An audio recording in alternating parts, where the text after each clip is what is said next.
There are some lies in our science books. Taught it for 15 years.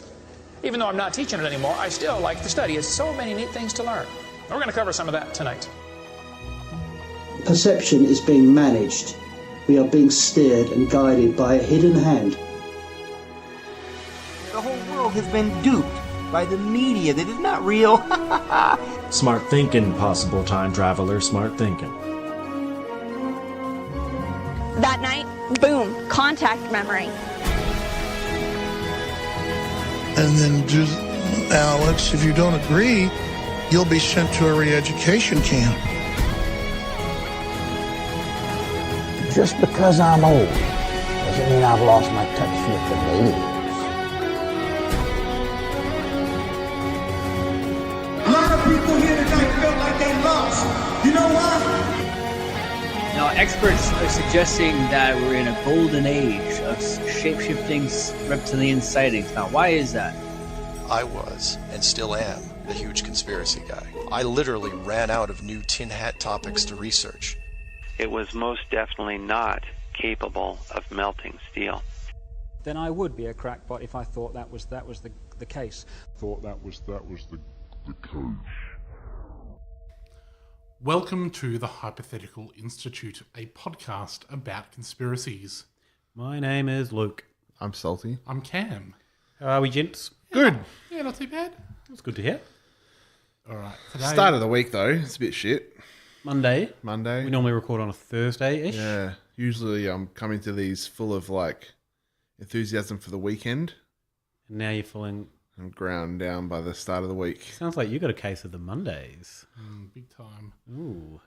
I think a cure for that is some good bands about some bloody rocks. Yeah. Yeah. All right. Let's get started. So, we're talking about rocks. We're going to be talking about Stonehenge today. We're also going to be talking about its shithouse cousin known as the American Stonehenge. The shithouse and much younger cousin. Yeah. Well, maybe. Well... The Georgia Guidestones. Yeah. And also a few other rocks along the way are going to come up, no doubt. Yeah. Just want to say thanks to Tom, our super duper, super cooked Patreon sponsor, for being who he is. Yeah. Thank you, Tom. Keep up the good work, being you. If you want to jump onto Patreon and support us, patreon.com/hypothepod. Yeah. Get some cool stuff. Bit of extra info every week. Also, if you're having trouble accessing the Patreon feed, let us know on social media, and we can give you some deets, because I noticed all the people that have access to it, I don't think everyone's listening, and they're missing some rolled gold content there. Right. Like, that's half hour of extra gold. Yeah. It's only available to you guys. So if you get to the end of the week and you think, kind of missing out on my pals, I've run out of all the podcasts, there's a whole treasure trove for you. Yeah. All right. Let's talk about Stonehenge. Who built it? What did they build it for? No one knows, right? I think I got Stonehenge pilled. Did you? Yeah. It's this old giant structure. Stonehenge pilled into believing what everyone assumes, which is that no one knows. Yeah, but I expected... Cause, the best sort of pill to take. Because when you look at, say, the pyramids and stuff, they've pretty much worked that out. Have they? Yeah. Yeah, they're all across it. Right. Stonehenge, they're like, we don't really know. It's just a thing that's there. Yeah. It's been there forever. Yeah. It's not the oldest structure in the world, but it's up there. Yeah. How pilled did you get? Do you believe that nobody knows how they built it? I think there's theories. Aliens? What, do they know? I think so. There's a diagram. Salty's got the official Stonehenge. So I visited Stonehenge last year. Yeah. And bought a little... Is that like a metal pilgrimage? You've got to go to Stonehenge at some point? No, I've always been interested in it. Since I was a kid. For metal reasons. Yeah. Well, no, since I was a little kid, before metal. Yeah. When it was just like a cool thing. Yeah. So just for rock reasons. Yeah. So when I was in the UK last year, I was like, fucking got to go to Stonehenge. Yeah. Got on a bus, went out there, walked around. So you can't go, you have to go on a special tour to actually walk amongst the stones. So you just walk around the area. It was great.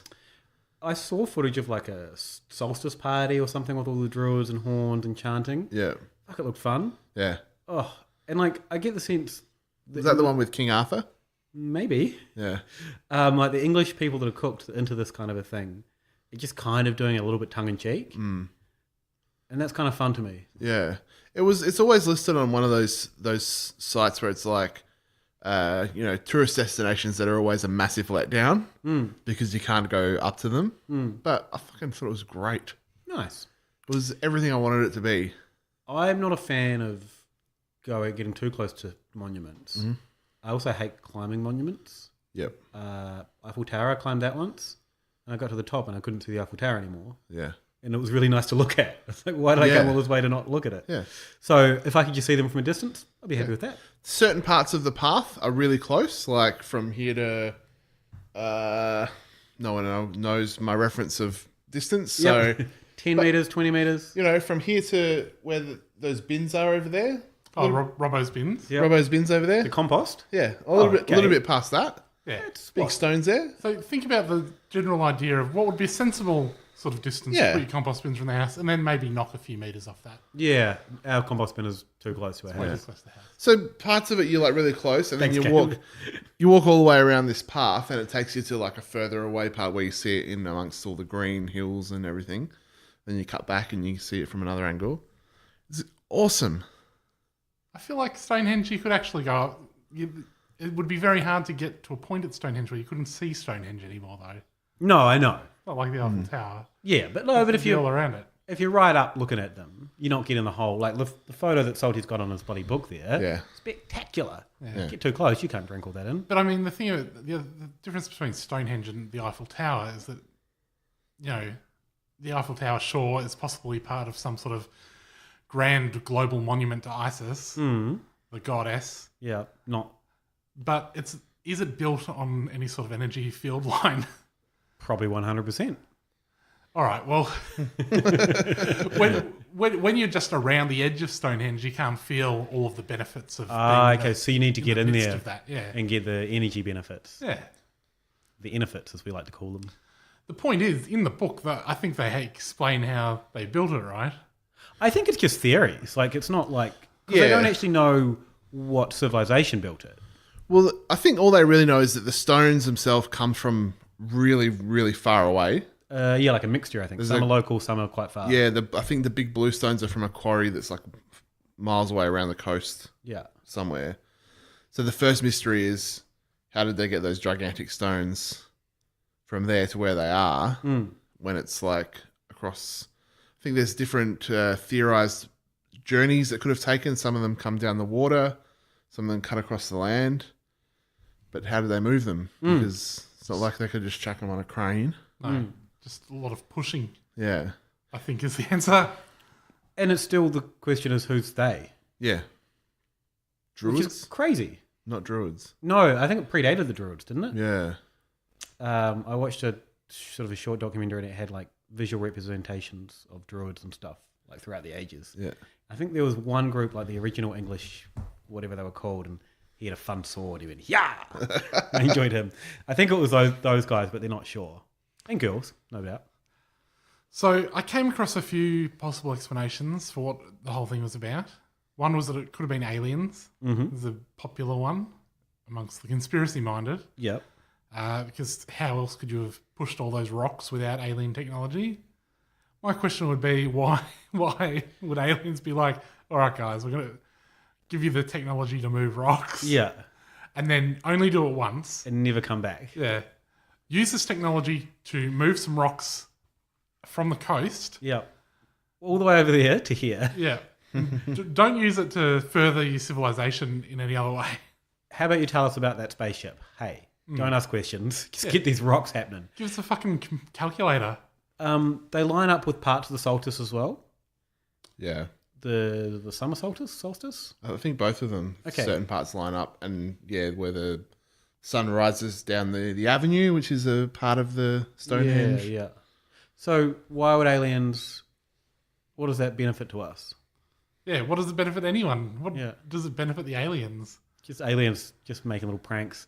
But you guys can't move all these rocks from there over there. I also saw a suggestion that it could have just been some sort of Neolithic team building exercise. Okay. Like a corporate team building day. And it's like, well... Multiple days. Well, so the idea is that maybe it was something that someone just cooked up to bring a bunch of different tribes or something together. Okay, so not like, hey, we're all, I don't know, whatever we're doing in these days, hunting and gathering. Yeah. But we need to do it more efficiently. Yeah. Off-site team building. Yeah. Yeah. Not like that. No. Because like if you were doing that, you could just do some trust exercises. Yeah. Just role playing. Yeah. Yeah. Talking sticks, all that shit. And they had heaps of sticks to do it with. Way too many sticks. So what you're saying is like okay, we got to get all these tribes and make peace. We need a monument to peace. Yeah. That's pretty cool. And I'm into that. They just got everyone together. Yeah. There's suggestions that it might have just been a music stadium. Oh yeah. I did think this was my own little theory while I was reading about Stonehenge. I was like, is this just like some bards in the past being like, let's build something that ourselves in the future will be able to make use of. Like one day, people will be able to write some sick songs about Stonehenge. One day, when people get cooked in the UK, they're not going to want to live in shacks and kill people like they do in the US. They want to get some keyboard solos. They probably want to get some lasers involved. Yeah. They want to get some big bloody rocks. There would have been... my idea is some forward-thinking bard is like, there's nothing to fucking sing about at the moment. Yeah. What are we going to sing about your bloody dirt track over there? Yeah. Lame. So the site was developed in a few different... there was a few different stages. So the first part of it was just the circle around, which the book reckons happened shortly after 3000 BC. Mm-hmm. And then... How did they know that it was BC? Go on. Come on, Ken. Good Robbo. Yeah. Sorry for Robbo that. So then throughout the ages after that, more and more things were built. So the big sarsen stones, the ones that we know are the three trilithons, they reckon they were put in place about 2500 BC. Okay. So that's 500 years since the site was first. So it feels like people are coming in and trying to outdo everyone.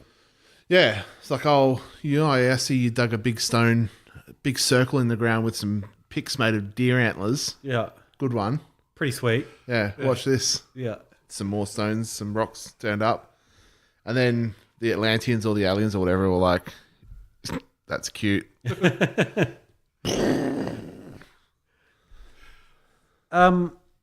So what I found really interesting, I went and looked up like Angkor Wat and the Aztec temples, which in my mind are all about that same age.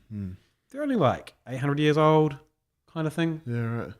And so that blows my mind to think Stonehenge is 3100 when it started. 3100 BC. So 5,000. Yeah. And it's not the oldest. There's megalithic structures of Malta, which is 3,600 BC. And they're just kind of like little I think houses and walls and stuff. So they had a purpose, whereas these don't appear to. I just read. Sorry to the listeners, I am actually reading the guidebook while we're recording the podcast. But it says that there's suggestions that the blue stones, the big giant blue stones, were actually deposited. They were found on Salisbury Plain, which is where it is. And I think they were deposited there from glacial movements. Okay. So they might not necessarily have been dragged. They were just natural rocks that were laying there, and they've just shaped them a bit and put them into place. Yeah. But there's no evidence of that. Right. No archaeological evidence. One of the things I was watching talked about older structures that were allegedly found somewhere, and I couldn't find any representation or any thing to back this up. But I noticed the video had Nexus magazine attached to it, so I thought I'd check out Nexus magazine. They were listed as a site that contained or actively promoted anti-Semitism by a watch group. And more recently, they've been criticised for supporting the claims of Jim Humble for his miracle mineral supplement. I used to buy a Nexus magazine. Turns out it's really cooked. Yeah. Oh, no, yeah. That's why I bought it. So, yeah, in terms of the oldest structures, yeah, if someone else says it's older than 10,000, they're probably doing it for some racist reason. Yeah, no, it's you can get it in most newsagents. Right. Yeah, it's an Australian publication. Oh, really? Oh, well, super racist. Yeah, guys. It is. Yeah, I think Okay. it's published somewhere in Queensland. Yeah, right. Yeah, that makes sense. Um, No, it's a lot. It's a lot of new age stuff with the occasional. What about the Holocaust thing sort of thrown in? It's available in bloody newsagents. Yeah. Huh, maybe I'll go pick one up. No, Why not? because it's racist. Maybe I'll go take one with my photos with my phone, so I don't have to buy it. Why don't you just read one until you get yelled at for not being a library? What about I steal one? Yeah, do it. I'm a bit of a criminal in my younger Yeah, days. I could steal things. I don't think so. I think you're too gutless to shoplift. Oh, bloody watch me. All Next right. time I'll have a bloody... Hey, if you're listening and you're in the newsagent near me, shh. Yeah. Also, don't shoplift any stones from any bloody big stone sites because you'll just get cursed. Yeah. Yeah, that's a good way to get a curse. Did you watch any... There was a video about... It was like the top 5 or 6... I don't know, cooked rock sites in the world. Yeah. And it was one of those robot videos. Oh, yeah. And every one of them made mention that like people who took stones or something from this site all ended up being cursed. And in fact, the people who administer the site receive at least one piece of rock in the mail every day from Whoa. people sending it back, asking for the curse to be lifted. Cuts to the next site. At least one rock a day is mailed back to the site. Next site. At least one rock a day. It's like, fucking, come on, this can't be right. Did you take a rock from Stonehenge, though? I bought a little bluestone trillathon. Oh, yeah? Didn't steal it. Yeah. Supporting the English heritage. Supporting the mob. Druids. Yeah. I also bought a shitload of little plastic Stonehenges. It's weird that you didn't gift any to us, unless Cam got one. Yeah, you did give me one. Yeah, I think I gave you one too. You didn't? Yeah, probably You did. got me a giant bloody That was a different trick. phallic bottle opener. Yeah, that was a different thing. Didn't I get you? I gave you a Stonehenge, didn't I? No. Oh, you want a little Stonehenge? I've got him here. Oh, here we go. I had to guilt him into giving me one. I think I've got him here. While Salty digs into his bag, I've got some stats on Stonehenge. Sure. Heaviest stone? Have a guess. 20,000 kilograms. 60 tons. 45 tons. How heavy is that? Why did you guess in kilograms? I don't know what that is. You know what a kilogram is? Well, I know what 20,000 kilogram is 1,000 grams. 45 tons? I don't know what that is. It's like 45 elephants.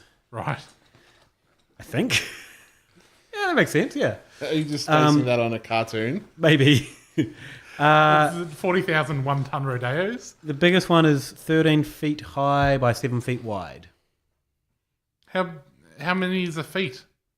How many meters is that? It's like...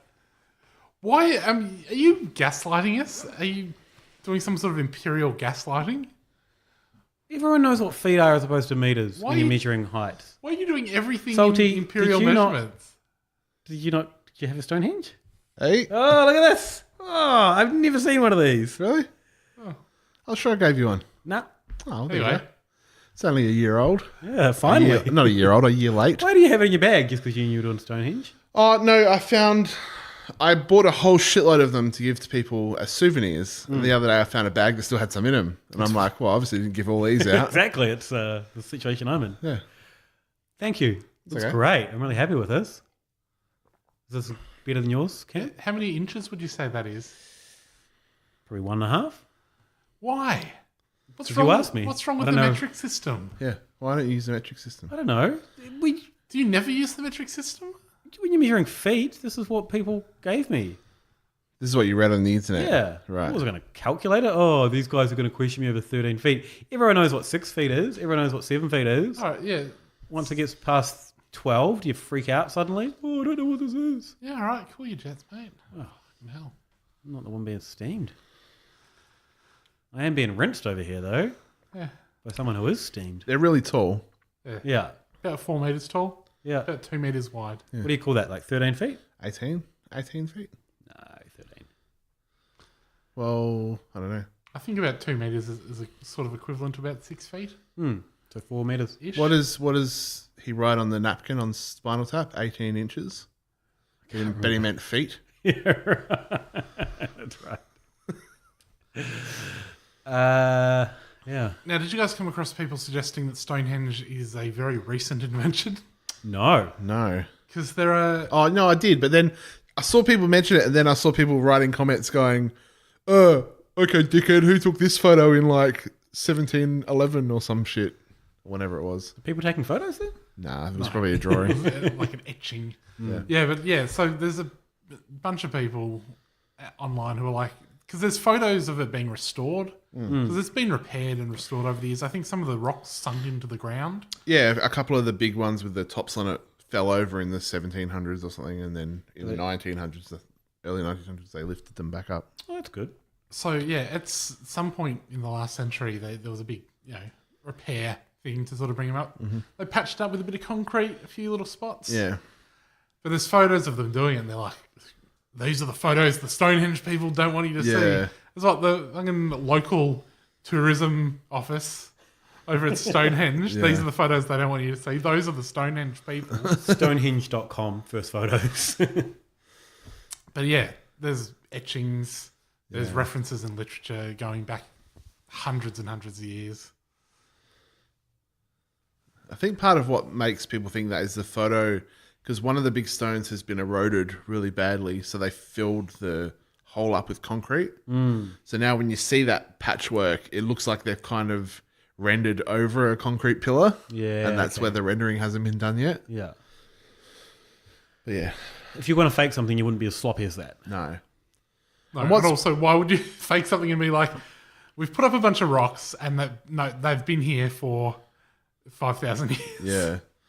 They're very like super covered in like lichen and moss and stuff. And there's all, when you look up into where the crossbeams meet the uprights, there's all like birds nesting in there and stuff. That's pretty cool. So you go there, there's all these birds there. It's cool. Well, I feel like we've kind of heard a dead end here, though. You guys got any more theories on Stonehenge? No, I always remember there was a really cool MacGyver episode where he goes into some secret chamber there. Oh, yeah. And has to escape. Someone tries to kill him. I bet he had plenty of tools to help him out. Yeah.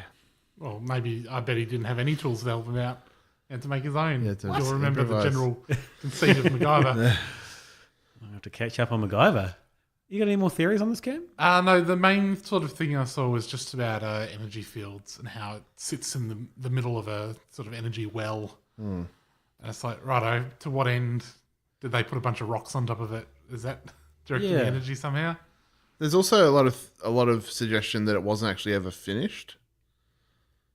And they're going to Like come it back was and finish it. like it was never a completed circle because where there should be rocks that would have completed the circle, there's no sign of them. So they don't think they ever actually finished building it before it got abandoned, or like whoever was responsible moved on or died off. The team building budget got cut. Yeah. They're like, oh yeah, sorry guys, we can't do the bus trip this year. I'm sure we could all learn to work better as a team in the office. Yeah. Which is where we need to work better as a team anyway. Yeah.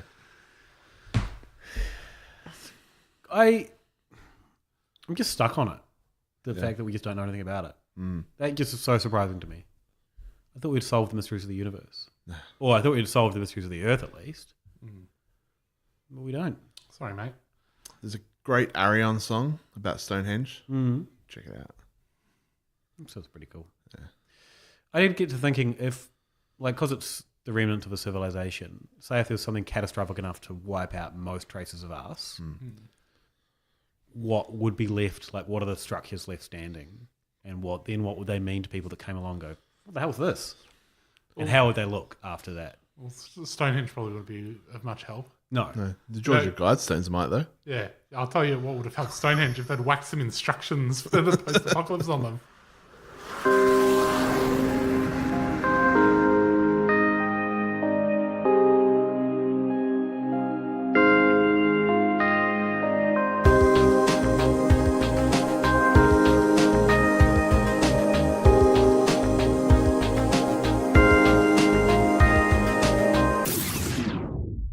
All right, let's talk about the Georgia Guidestones. What, pray tell? The better Stonehenge You know, I started off this podcast being like, the shithouse Stonehenge. Yeah, the shitty old rubble fucking falling apart one. Yeah. Now you got a glossy bloody... Didn't even finish it. Hey, you know how I said it was 13 feet high, Stonehenge? Mm. Only 19 feet. Bloody Georgia Guidestones. Wait, what's that in metres? I don't know, you work it out. How tall is the Georgia Guidestones? 19. That's Yeah. it. So better in every... No one said how wide it was. Probably wider. Yeah, but also much more useful after society collapses because it only has instructions written, not just in English, but in all of the languages of the world, or in a bunch of them anyway. Yeah, and a couple of the ancient ones. Do you want me to read out the 10 commandments? Yeah, all right. So let's just say what it is. Somewhere in a field in Georgia, there are some big... It's the American Stonehenge. There's some big rocks that have been put out. Doesn't look as cool. No. It's just like these 4 things. Looks like a military monument or something. Yeah. But it was built in the 80s. Yeah. And it has instructions on it. Whether they're instructions for the post-apocalypse or instructions for the New World Order remains up for debate. But what are the instructions, Robbo? Yeah, I like the idea of the New World Order just forgot what their great scheme was. Yeah. We need to write these down somewhere. Can someone get onto that? Let's just put it in a field in Georgia. Yeah. No one will ever know it's there. So first one, and this is the one that most people get like freaked out by, the people that are convinced the New World Order is going to just decimate the population. Maintain humanity under 500 million in perpetual balance with nature. Yep. Sounds good. 2, guide reproduction wisely, improving fitness and diversity. Right. That's not a good one. Number 3, unite humanity with a living new language. Yeah. Rule passion, faith, tradition, and all things with a tempered reason. It's good. Protect people and nations with fair laws and just courts. Yep. Hard to begrudge that. Let all nations rule internally, resolving external disputes in a world court. Avoid petty laws and useless officials. Yeah. Good. If we bloody did that, avoid useless officials, they might have finished Stonehenge. Yeah. Balance personal rights with social duties. Prize truth, beauty, love, seeking harmony with the infinite. I'll probably phrase that wrong. Yeah. Anyway. Final one, be not a cancer on the earth. Leave room for nature. Leave room for nature. That says it twice. Which is so it's important. They say, they talk about nature a couple of times. Rosicrucianism. Is that what they think the religion is behind it? Yeah, so it was set up in when did it come out? When did they knock these stones up? 1980, I think. So what happened is a guy called R.C. Christian rocked into town, this little town out in Georgia, and he went to the local stonemason and he said, I want to build some big bloody stones with some messages on them. And he started talking about what he wanted to put on them. And the stonemason guy was like, how the fuck do I get this guy out of my office? Oh, I've got a live one here. This is not why I went into stonemasonry. Yeah. / Freemasonry, which I also am a Freemason, and so I am part of the New World Order. Really? So I know that aren't all stonemasons Freemasons? Oh, I guess so. Is that part of it? I don't know. If you're a stonemason these days and you're not a Freemason, what are you doing? You're letting the team down. Yeah. You're also probably letting down your future. I think he was a Freemason. I think almost everyone involved in this was a Freemason. Okay. But weirdly, people don't obsess over that at all. Right. Not that I found anyway. I guess it's because the language is so New World Ordery that they can just say, nah, New World Order. So this guy, R.C. Christian, he shows up in this guy's office and he says, I want to build these stones. How much is it going to cost? And so the story is he told him like some way bigger number than it needed to be in the hopes that it would just get him to go away. Yep. And the guy was like, yep, no worries. I've got a team. I'm part of a group of an organisation. We've been cooking this up for 20 years. A group of Americans, he says. But I saw on like some other sites recounting this. It was a group of foreigners. Oh. Like, what are you talking about? If I was in America and someone said, I've got a big group paying for this, Yeah. group of Americans, I'd immediately be like, well, that's foreign. Yeah, what does that mean? So he didn't want to divulge his identity. R.C. Christian was a pseudonym. but they arranged Short for remote control Christian? Well, they arranged... it's Richard... No, was it Robert Christian?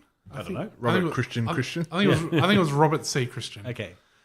And they arranged to go through this banker who would hold money in escrow, sort of like you would do on the dark web. Sounds good. If you were buying a gun. Yeah. But...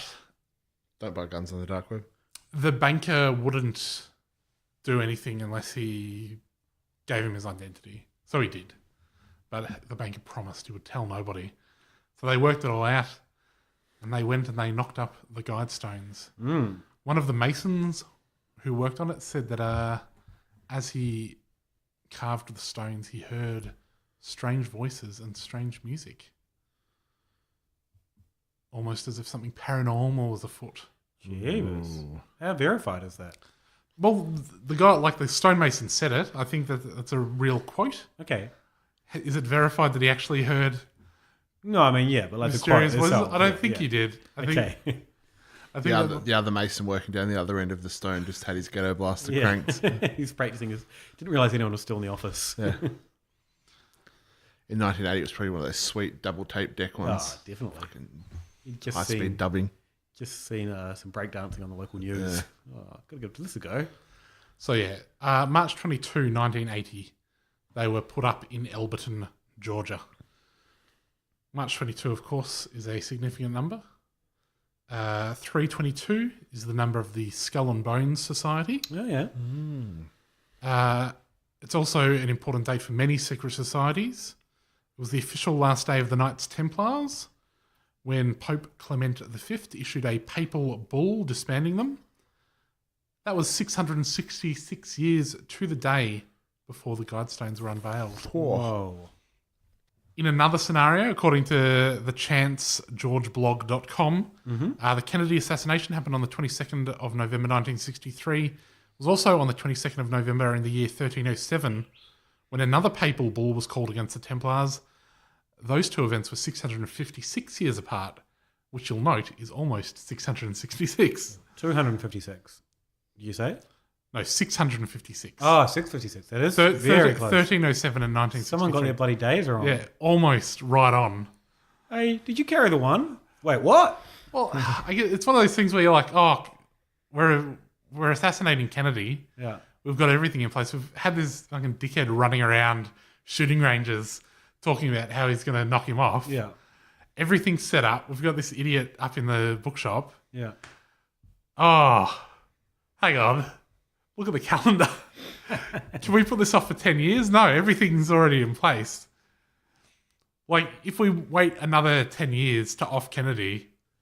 Kennedy's going to be a footnote by that point. Yeah, like, and who's going to remember this guy going around, oh, I'm Oswald, I'm going to kill Kennedy.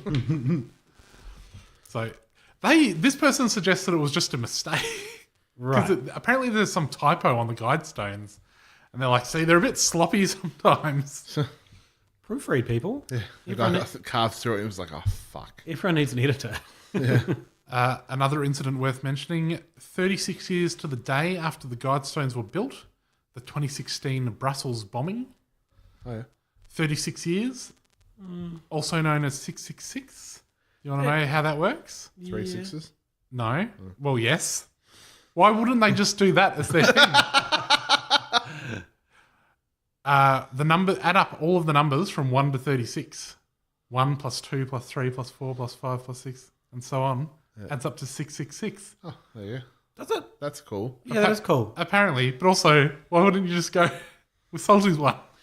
So what you're saying is 36 is probably the most metal year you're going to have. Yeah, damn it. Fuck yeah, next year for me, bitches. I missed it. Also in 2014, a small cube was added to the structure. But just some guy just added it. Okay. But it was 6 inches by 6. 6 by 6 by 6. 6 inches? They're the ones that say it was 6 inches. Okay, it's just weird that you're not using the metric system. Well, I just thought that's what we're doing. And now... If it said like... Now we've changed. 14 point... Or no, it's just weird. I just got admonished for doing the same thing, and now suddenly. But if he said 15 centimeters by 15 centimeters by 15 centimeters, it's not as cool as 6 by 6 by 6. Yeah, it's just for the sake of Well, no. consistency on the podcast. They're Americans doing it. It's okay for them to do it. Yeah. Okay. Everyone else uses the metric system, Robbo. Okay. Including us. Just want to make that clear. Okay. I just want to make it clear that it is different. Yeah. Consistency out the window. Clear on that. The location of Elberton also is just north of the 33rd parallel. Ooh. How just north do we think? I think it's a little bit, but the site that he originally wanted to put it on is smack bang on the 33rd parallel. Ooh. Yeah. Whose land is it on? Do we know? So it's on. They bought it just off some farmer, Right. and he gave them like grazing rights. He said, "Look, I'm just going to whack my rocks up, but you can graze. You can just have your cows running through. It's cool." Right. So they're like, "Well, we're not going to get a better deal than that." And So that's they what- bought the land off the farmer, but said to the farmer, you can just keep using it. Yeah, just leave our rocks up. Don't ask any questions, kind of thing. So it's weird. So I think it's only recently that people have really started freaking out about it. A guy called, because you read some articles about it, and they're like, "Oh, what's the secret meaning behind this?" That's like, but then you read other articles, they're like, "Yeah, we knew from the very beginning that the purpose was instructions for after the nuclear apocalypse." It's all like there was a really annoying forum thread on Above Top Secret. It doesn't sound like Above Top Secret. The conspiracy forum, where someone was like, it was the height of the Cold War, and some guy replies like, it was in the 80s, hardly the height of the Cold War. It's like, when do you think the Cold War was higher than in the 80s? So they don't know, as you said earlier, the only person that seems to know his identity is the banker. Yeah. So he has made. Does anti-Semitism come into this at any point? Yeah. Don't worry, mate. We'll get there. Things are about to get pretty racist. Okay, good. Finally. So the banker won't say who it was. Yeah. Which has led to a lot of speculation on the interwebs about it. Some people think it was just the stonemason drumming up a bit of stonemasonry business, because it became a sort of a little bit of a tourist attraction in the town. But tourists aren't coming to the town and then going, "Oh, while I'm here, I might as well get me gravestone stoned up." Part of it was that the enigmatic RC Christian was like, "This isn't finished. I want people to add to it." And so I think the idea is that the stonemason was like, "Yes, I'll just get things started, and then people will start shelling out for more rocks." And the only thing someone's added to it is a 15 centimetre by 15 centimetre cube. Yeah. But he kind of fucked up there then, didn't he? There were supposedly plans for like more to be added. So we could add something to it? Yeah, if you want to shell out for some proper Pretty cool. stonemasonry. What do you think? Say we don't want to do 6 feet. Maybe do one for each of us, one of each of our heights. Trio of stones. Yeah. It's like two big stones and one tiny stone. Yeah. One tiny, shiny little stone. Yeah. All right. Jeez. Trying to get something going here. There was also, there's a theory that it was Ted Turner, the creator of CNN. Yep. Someone did some handwriting analysis on RC Christian's signature. And they're like, that's basically Ted Turner's signature if the names were different. Right. And like it was done completely differently. Huh. You can't analyse handwriting on signatures, surely. There's a theory that it was it was set up by Rosicrucian elites. So this gets back to what you were talking about before. So Rosicrucian, RC Christian. Sure, why not? What is a Rosicrucian? Just another religious thing? Yeah, it's just another religious thing. But there's a lot of theories that they, like any sort of religious group, that they have secretly been pulling the strings on everything in the background. But someone actually, I think, worked out who it is. Right. So we found this doco. Yeah. Oh, I found a panel show. You found a panel show where they talk about the doco, but they don't, on the panel show, they don't talk about who it was. Who it was. You have to buy the doco. It was a really religious, like Christian fundamentalist panel show. Really high budget. Yeah. Looked like it could have been Fox News or something. Yeah. So I was saying to Cam, it's like, how do these cooked people find each other? Yeah. And why is their production value so high? Yeah. Like, they're probably just as cooked as fucking Jeff. Yeah. From We Are Change. From We Are Change. How is these guys' production value so high and his is so fucking dire? So... It's more money in American Christianism, I guess. Yeah. Than Melbourne cooktism. Yeah. So this doco came out. Have you got the name of it there, by the way? Sure don't. Dark Clouds Over somewhere or other. The place. Dark Clouds Over Alberton? Yeah. All right. So these guys made this doco, Dark Clouds Over Alberton, and apparently it's 2 hours long. It's not critically acclaimed. If you look up the reviews of it, everyone who's watched it seems to think it's pretty dire. Okay, that seems unlikely, but all right. Critics, am I right? Apparently, it could have all been covered in about 10 minutes. Yep. It's really annoying because there's like a bunch of people online talking about how someone's going to have to, shell out the money to get it. There's an above top secret forum thread. Again, this is the same thread where they're like, one of us is going to have to buy this DVD. And all of the replies are like, yeah, someone's going to have to. Glad it's not me. Yeah. Like some real gullible idiot. It's like, hang on. Just don't... Maybe talk about how great the person who buys it will be. Yeah. You said it was $2 on Amazon Prime, didn't you? To stream it, Yeah. Anyway, someone did eventually watch it. There's someone called Van Smith who is a George Guidestone's obsessive. So that's a lazy fake name, Cam. No, sorry. Cam Myth. They have their own blog called vanshardware.com. Okay. They were apparently actually involved in this documentary in the very early days, but they introduced the filmmakers to the banker. But then they felt that the way that they dealt with the banker was unethical, and so they removed themselves from the project and they distanced themselves from it. But they went and actually watched the doco, and so they reported back on what is actually in it. And so in the doco, the banker, even though he said he was going to destroy all of the documents, he kept them all. And even though he said he wasn't going to show anyone, somehow these guys managed to get into the document box and photograph a bunch of them. Yeah. And there were enough clues in there to... I feel like if you're a banker, you've got the facilities to keep something hidden away and potentially locked up. Yeah. Very secure. Yeah, otherwise you're not very good at your job. Yeah. Like, that's a big part of your job. Yeah. Not to throw aspersions, I don't know this guy, but... So they worked out that R.C. Christian was Herbert H. Kirsten. Herbert H. Kirsten was a former concrete worker, and that's mentioned in one of the letters from R.C. Christian to the banker that he says he used to be a concrete worker. Problematically, he was a bit of a fan of David Duke, it would seem. Oh yeah, the former and probably the most famous Grand Wizard of the KKK. Yep, there's a letter to some local newspaper from Herbert H. Kirsten. So just talking up some racist ideas. So a bit problematic. Yep. There's they also found some stuff. There's like an address in on one of the letters, which they just Herbert H. Kirsten filed a patent for that address at one point. Right. So it's probably him. Case solved. Yeah. But it's weird because the case has been solved in this insane 2-hour documentary that nobody wants to buy.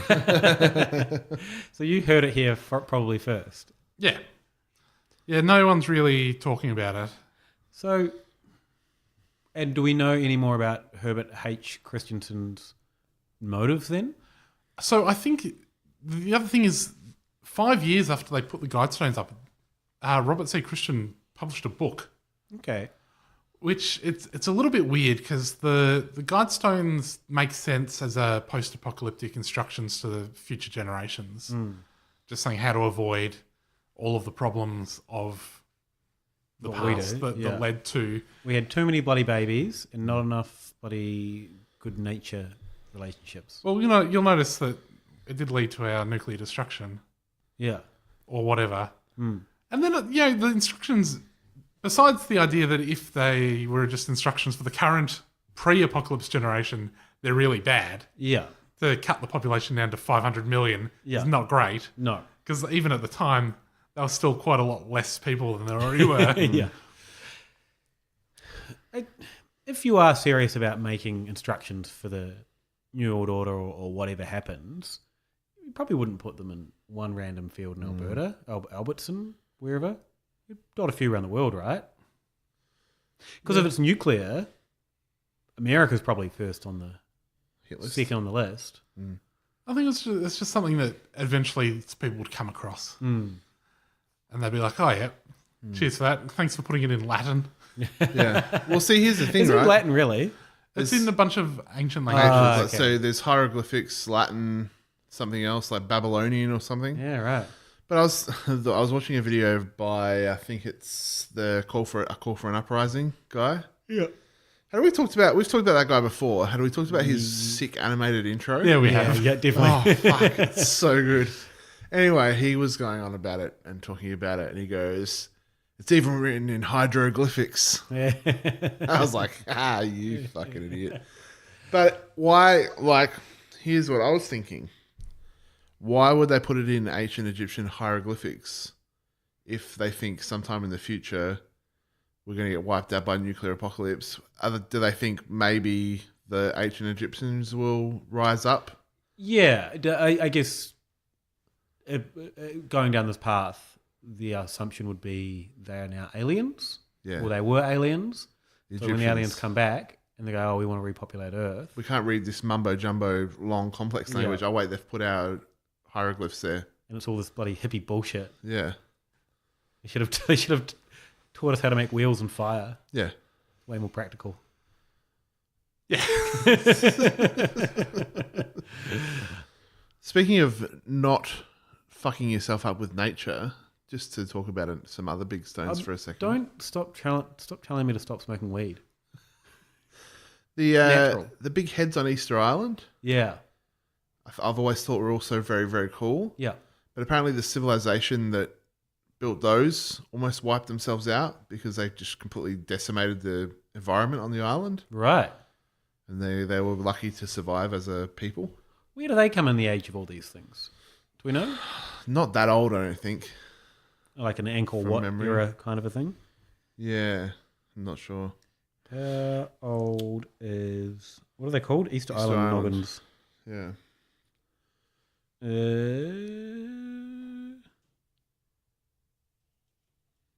Most were carved from rock between 1100 and 1680. Yeah, so not that old. Not that old. Sorry, that was a bit of a sideways step from the Georgia Guidestones. There was a video by a woman, I can't remember what her name was, but she was pointing out the big stain on top of it. Did you see anything about that? No. So I did see that. The flat platform on top, she reckons, is where they're doing sacrifices. Okay. Which is, I guess, tying it to, they thought they did sacrifices at Stonehenge as well. Yeah, yeah. But, there's like this picture from above of this reddy brown stain. And then a photo that's taken a little while later, and the stain's bigger. Oh, no. And it just keeps getting bigger over time and starting to run down the side of it. Jeebus. And she's like, what is it? Is it blood from sacrifices? Is it, all this stuff? Then she just goes, but people also graffiti the shit out of it a lot, so they could have just thrown paint bombs up on there, and that's where they've splattered. And they just keep chucking paint up there. Someone has graffiti, thrown some sort of acid or something on it. Right. So someone has tried to vandalize it. Yeah. Quite publicly. Yeah, there's been a spate of vandalism, mainly since Mark Dice, who we've talked about before, started publicising it as being like the instructions of the New Order. So what I was talking about, though, is 5 years after he built it, Robert Christian put out a book called Common Sense Renewed, I think. Right. And so what I was saying is, even though, let's say that it's a post-apocalyptic instructions, that's all right. In the book, he sort of gets away from that. And he expounds a lot more on how we might get the population down. He basically proposes that the government get very involved in deciding who gets to have babies, which I think probably ties in to the racist stuff. There's so the person who put that book out, which I think only a few hundred copies were made, and they were sent to like every congressman in the US. No doubt they all read it. But the guy that published the book is like mentioned in one of the letters from Robert Christian. Okay. Is like it's like CC, this guy. Yeah, right. Weirdly, the Van Smith person, who seems to be like sort of sensible in some areas, they tie it all to the Burj Khalifa, the big building in Dubai. In Dubai, yeah. Yeah. Apparently, the dimensions or something all relate to the Burj Khalifa, which would not be built for till decades later. But I think maybe the Georgia Guidestones are supposed to be the beginning of something that the Burj Khalifa finishes, because they think it's all connected to like some sort of idea of an Islamic apocalypse, which is not in a like racist sense, but just like some sort of apocalypse story from within Islamic teachings. Burj Khalifa, another monument that I went to, did not go up it because I couldn't be bothered. Didn't want to get all the way to the top and realised I couldn't see it anymore. Yeah. Also, Dubai sucks. Yeah. So I just want to get out of there. My hot take on Dubai. You don't like Dubai? No, what's to like? I've only been to the airport. Yeah, even that's enough. Yeah. It's one bloody pub and it's right down the end. A lot of security checks. Very laissez-faire security. Oh. I flew through Abu Dhabi. Same? Well, my flight got delayed, so I got taken to a hotel. Oh, yeah. Beautiful. Yeah. Beautiful Abu Dhabi. Beautiful hotel. 5 stars. Got put up there for the day. All right. Just chill out, have a feed. Look around. Yeah. It was very deserty. Yeah. Yeah. Turns out the desert. Deserty. Yeah. Turns out in the middle of the Middle East desert, it's quite deserty and hot. I was surprised that every car on the road was like an American muscle car. Yeah. So is that the official take of the Hypothetical Institute? Dubai, no. Dubai Abu Dhabi, sucks. yes. Abu Dhabi's all right. I mean, Abu Dhabi made famous in Sex and the City 2, where they had a fabulous time. Right. So, anyway, I don't think we have anything else on the Georgia Guidestones because we fucking cracked the case. We did crack the case. By reading enough forum threads that we got to the bottom of what some really cooked units found in their documentary that nobody watched. And now you listening to a podcast that very few people listen to. Hey, got a few hundred. Harsh. Yeah. Are even more clued in than most people who would just read some Wired article that didn't bother to like really press the banker to see all the documents. If you want hot takes on stones, climbing monuments, and Abu Dhabi versus Dubai, you got the right place. Yeah. I'm not slagging us off. I'm saying congratulations, you picked the right podcast, because I don't know if any of these other podcasts... Serial, never going to get to the bottom of it. Yeah, they're never going to get to the bottom of it. Cool. Do we have anything else to add then? No. So we went out to look for other cooked rocks. Yeah, the only other rocks we really found were the moving rocks of Death Valley. Yeah, it's just ice. Yeah, they cracked the case on that one too. Yeah. So I mean, that's not to say there isn't tons more cooked rocks around the world. There's like the big heads in South America. Okay, they're like carved, like these massive round boulders with faces carved on them. Yeah, there's a lot of theories about how faces and rocks look similar around ancient civilizations. There's if you walk to my mechanic, you go past these two houses that are next to each other, and they both have weird but different stone rocks like on their patios. Right. And it's like, you guys, is this a coordinated thing? Or did you both independently decide to put a weird little stone head out the front? Yeah. Need to get to the bottom of this one. Yeah. Another mystery. Unsolvable though. There's also like a lot of complex stonework people say of like how fences are built or houses are built with stonework and how they're all really precise and interlocked. Yeah. It looks like wear and tear to me. Or it just looks like we're underestimating how people did things back in the day. Yeah, but maybe we need to look at them independently enough. I didn't look at them. There's a big wall where all the stones are shaped kind of like they're like curved and jigsawed together. I think that's pretty cool. Yeah. Maybe we need to look at them in a different time rather than just speculating. What are you grinning at, Crinny? I just like old wear and tear Robertson. Yeah, a little bit wear and tear. Just in case anyone is like angry at our offhand mention of the moving rocks of Death Valley. Yeah. So there were lots of theories about them. There's these rocks in Death Valley, that huge boulders that were They're just huge. I always thought they're like this size. See, Cam was talking about this today, and he's like, yeah, they're huge. And I'm like, I just thought they were fist size rocks, not very big. I think that they were decently sized. They were big enough that it was unusual that they were moving. Yeah, because they're rocks. Rocks don't move. Yeah. What is this guy? No, they're big boulders that were moving around. See, in my mind, the biggest one was probably like the size of a large turtle. Yeah. They were gigantic boulders that were moving around, and they were like, what could be doing it? The scientists were like, probably gravity, the famous mover, until they worked out some of these rocks are moving uphill, which is famously not the way that gravity moves things. Unless you're on a gravity hill. Yeah.